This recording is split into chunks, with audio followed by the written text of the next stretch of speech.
Quando eu tinha 5 anos, os meus pais me colocaram no judô. A ideia deles era que eu pudesse fazer uma atividade física, me interagir com outras crianças. E eu fui para algumas aulas, participei de algumas atividades, fui até para uma competição daquela academia que eu frequentava. Mas um dia eu cheguei em casa com a minha medalhinha e falei para minha mãe: "Mãe, eu não quero mais ir nesse negócio aí que você me colocou." E ela falou: "Mas por que, meu filho?" Eu falei: porque eles brigam para ganhar alguma coisa lá. Eu não quero mais ir." E a minha mãe falou: "Ok", e me tirou do judô. É claro que essa era uma visão de uma criança de 5 anos sobre uma arte marcial muito importante. Mas a minha mãe, querendo ainda me colocar em alguma atividade que fizesse eu socializar, me colocou num grupo escoteiro, para ser lobinho, crianças escoteiras. E lá eu encontrei um grupo em que eu tinha um coletivo de crianças assim como eu, e que a gente juntos construía alguma coisa que fizesse sentido para aquele coletivo. Naquele momento eu entendi que aquela era a minha galera, que aquela era a minha vibe. E eu fui super feliz nesse movimento escoteiro. Isso aconteceu comigo lá no início da década de 90. E logo depois eu fui vivendo a minha vida e resolvi fazer jornalismo.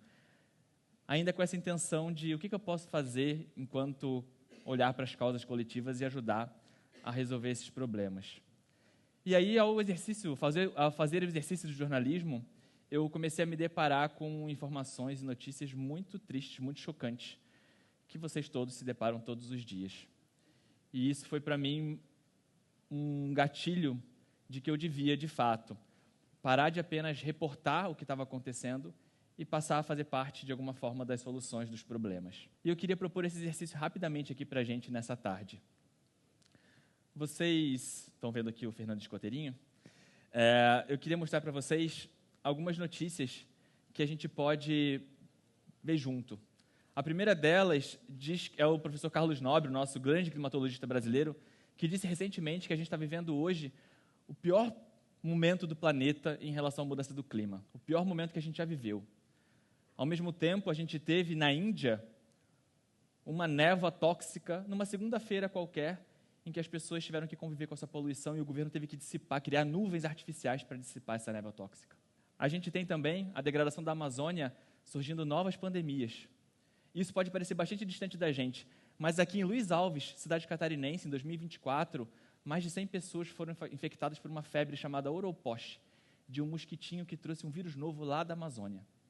Infectou a gente aqui, em Santa Catarina. Tem um estudo que avalia que a gente vai demorar 132 anos para atingir a igualdade de gênero entre homens e mulheres. Talvez as mulheres daqui dessa sala estejam desconfortáveis com essa informação. E aí, nesse mesmo contexto, a gente tem a maior economia do mundo saindo dos grandes tratados internacionais, se distanciando do multilateralismo, se afastando de instituições que cuidam de saúde, de educação, de igualdade de gênero. Por isso, ao ser impactado com essas notícias, é que eu resolvi sair desse movimento de apenas reportá-las para que a gente pudesse construir soluções em conjunto. E ao fazer esse movimento na minha carreira, ir para o movimento de impacto social, eu entendi que eu ia viver nesse balancinho entre desespero e esperança. Essa seria a minha realidade a partir daquele momento. Desespero porque as notícias não param de chegar, a gente não deixa de ser impactado por todas elas.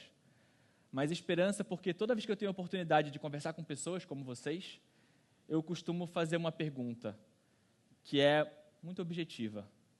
Quem quer viver num mundo melhor do que esse que a gente tem visto na notícia? E eu queria perguntar para vocês, se vocês puderem levantar a mão para mim, por favor. Quem quer viver num mundo melhor do que esse? Todo mundo.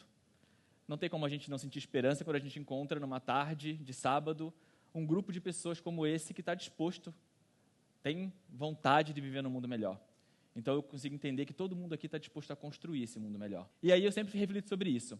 Se onde quer que eu vá, em todos os espaços que eu vou, e eu faço essa pergunta, todo mundo me diz que quer viver num mundo melhor, por que a gente não vive?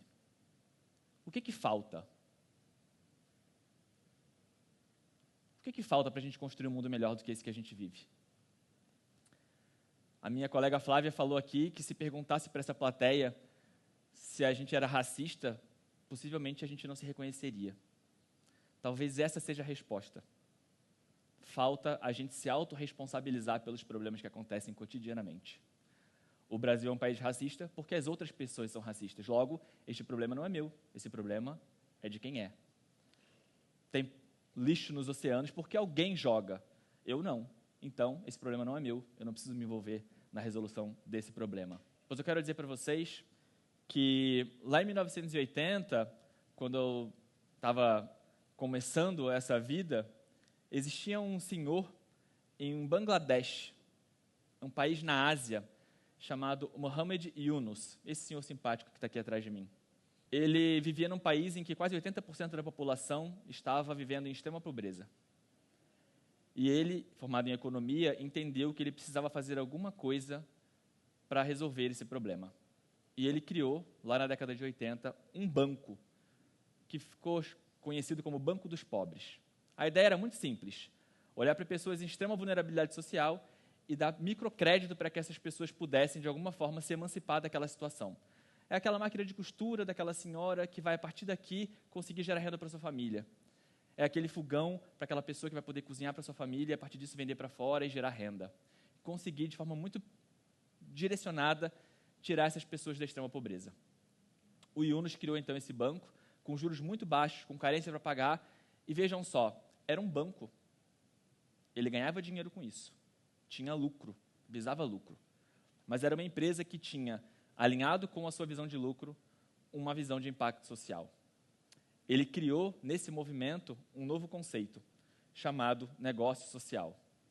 Esse conceito, o Yunus traz nesse livro que eu quero incentivá-los a ler. É o último livro do Yunus publicado no Brasil, chamado O Mundo de Três Zeros. Nesse livro, ele fala dessa ideia da gente conseguir ter um mundo com zero pobreza. E essa zero pobreza nasce exatamente do empreendedorismo que visa resolver problemas sociais. Se a gente passa, ao gerar resultado, fazer com que esse resultado resolva algum problema, a gente vai ter condições de eliminar a pobreza no mundo. Esse livro fala do zero desemprego. O Yunus fala de uma coisa muito bonita, que é de que todos nós nascemos como sementes de grandes árvores frondosas. Algumas são plantadas na floresta, crescem, prosperam. Outras são plantadas num vasinho de bonsai e são podados pela sociedade para ficarem naquele tamanho. Ele faz essa correlação com o nosso poder empreendedor, que todos nós temos a condição de empreender, gerar riqueza, renda, distribuição, mas a gente, às vezes, fica preso naquele vasinho que a sociedade nos coloca. E ele defende que se a gente incentivar o espírito empreendedor de todas as pessoas, a gente consegue um mundo com zero desemprego. E tudo isso, claro, com zero emissões líquidas de carbono, porque estamos num momento em que a gente tem que olhar para as causas ambientais e a gente precisa fazer isso sob a luz das novas energias limpas. E aí vocês devem estar pensando, legal, um exemplo lá de Bangladesh, em 1980, como é que isso se dá na prática hoje, no século XXI? E aí eu trago para vocês a história dessa marca. Esse senhor, dono de uma grande marca de aventura estadunidense, ele já tinha as suas riquezas consolidadas e ele resolve, então, doar essa empresa, agora recentemente, em 2022, integralmente para instituições que trabalham no combate à mudança do clima. A empresa passa a ter 98% das suas ações doadas para esta causa. Agora, a principal acionista dessa empresa é o planeta Terra. Ele continua recebendo recursos, mas a empresa agora tem um fim muito maior do que apenas colocar dinheiro na casa dos sócios. E aí, ok, lá nos Estados Unidos, ele inspirou aqui no Brasil João Pacífico, um cara do mercado financeiro, ali da Faria Lima, que tinha uma empresa de investimento. Ele, inspirado nesta empresa estadunidense, ele olha para o Brasil, pega a sua empresa, transforma numa entidade social, vira funcionário da sua própria empresa e começa a trabalhar com fundos de investimentos para financiar agricultura familiar, moradia, educação. Ele continua ganhando dinheiro com isso, mas agora o lucro e o propósito estão muito mais alinhados. E aí, vejam só, Luciano Huck, um dos grandes comunicadores brasileiros, falou dessa empresa estadunidense, conectou isso com o João Pacífico e disse aqui no Brasil, numa rede social, que a gente está elevando o patamar da filantropia e para outro movimento, e que a gente precisa repensar o capitalismo. E ele escreve sobre isso no Valor Econômico, principal veículo de economia do nosso Brasil. E aí, quando um cara com essa voz fala de repensar o capitalismo, a gente precisa entender que está surgindo um novo movimento, que a gente pode chamar de capitalismo consciente, de capitalismo de stakeholders, de capitalismo alternativo. Mas, de fato, a gente precisa repensar esse modelo para que ele deixe de ser o modelo de acúmulo de riqueza por um modelo de distribuição dessa riqueza gerada. Legal, Fernando, mas a gente ainda está lá nos Estados Unidos, na Faria Lima. Eu não sou um grande empresário estadunidense, eu não tenho fundo de investimentos. Como é que isso se conecta comigo, na minha realidade? Bom, essa bolsa é de uma empresa do interior do Paraná. 2 jovens fundaram. Eles entenderam que eventos geram resíduos, e esses resíduos poderiam ser entregues para pessoas da localidade, criarem coleções maravilhosas de produtos que sejam vendidos e gerem receita. Eles resolvem um problema ambiental. Mas eles fizeram mais do que isso. A receita da venda desses produtos financia atletas com deficiência, que é uma causa que poucas pessoas apoiam. Eles conseguem, com apenas um negócio, resolver um problema ambiental, incentivar o empreendedorismo local e trabalhar com atletas com deficiência. 2 jovens aqui do interior do Paraná. Essa aqui é uma empresa de tecnologia aqui de Santa Catarina. Um jovem empreendedor entendeu que a comunidade LGBTQIAPN+, tinha dificuldade de mapear locais que fossem amigáveis para que ela pudesse frequentar com segurança. Pois ele criou uma plataforma em que as pessoas podem ir lá e cadastrar esses espaços e dizer se eles são ou não amigáveis para essa população. E também dá treinamento para empresas relacionadas à diversidade e inclusão. Uma empresa de tecnologia que tem uma finalidade social muito clara. Esse aqui é um clube de assinaturas, vocês conhecem muitos desses, mas ele entrega apenas produtos feitos por afroempreendedores brasileiros. São formas muito simples da gente olhar para os negócios atuais que existem no mundo e direcioná-los para que eles sejam, de fato, espaços de transformação da realidade social. E aí, vejam só, as consultas sobre negócios sociais, sobre empreendedorismo social, nos últimos 5 anos, cresceram 20%, 50% nas buscas, nos buscadores da internet. E aí eu quero alertar para os senhores que nós estamos nesse movimento de conectar o setor privado, que trabalha com lucro, e o terceiro setor, que trabalha com impacto social, para formar um novo setor na economia mundial, que é o setor 2,5. Esse setor tem o poder de gerar riqueza e de fazer com que essa riqueza seja, de fato, um espaço de transformação da realidade em que a gente vive. É um novo capitalismo surgindo e que a gente precisa estar ligado, se conectar com isso e fazer com que a gente consiga, de fato, ser ferramenta para resolver esses problemas sociais. Esse movimento, no Brasil, já é um movimento bilionário. E aí, talvez, muitos dos senhores estejam pensando agora sobre as suas atividades profissionais, sobre os seus trabalhos, sobre o que fazem, já fizeram, sobre como é que eu posso adaptar o meu negócio, ou sobre por que eu acordo todos os dias para fazer o trabalho que eu faço, e nunca pensei que eu poderia, de alguma forma, colaborar para a resolução de algum problema com as ferramentas que eu tenho. E aí eu quero dizer para vocês que vocês não estão sozinhos. 94% da população entre até 40 anos também gostaria de ter um propósito no seu trabalho.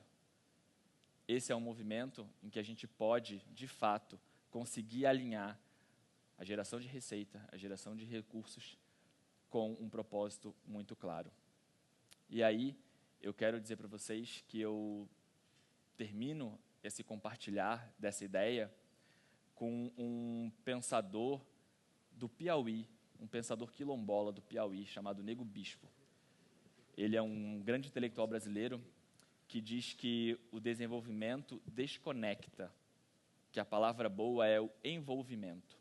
Eu falei lá no começo da nossa conversa que, na minha opinião, o que falta para a gente construir um mundo melhor é a gente se autorresponsabilizar pelos problemas que a gente vive. Enquanto esse problema for do outro, seguiremos com a nossa realidade. Seguiremos sendo impactados cotidianamente com essas notícias que nos deixam bastante desconfortáveis e fazem o nosso balancinho parar no desespero. Eu espero que depois desse movimento aqui, depois de vocês passarem por esse TEDx, a gente possa, todo mundo, se envolver na resolução desses problemas. E eu gostaria muito que, além de vocês ajudarem a gente a resolver os problemas sociais, vocês pudessem ganhar dinheiro conscientemente com isso. Eu acredito muito que, com esse movimento, todos nós vamos poder deixar nosso balancinho parado sempre do ladinho da esperança. Obrigado.